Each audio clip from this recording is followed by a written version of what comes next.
People are really busy these days. They're meeting with clients. They're running the kids to every single practice under the sun. They're caring for older family members. They're maybe starting a business or have a side hustle. And in all that craziness, your message may get lost. Not because your people don't want to hear from you. They just have a lot of other things they need to listen to as well. Even though you may feel that all you're doing is repeating yourself, rest assured, your people probably haven't heard you.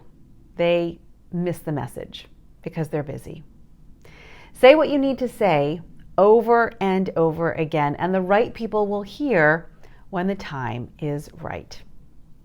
Here's where I'm going to repeat myself. You can use your story, your message on video to reach more people simply and easily. You just need to start.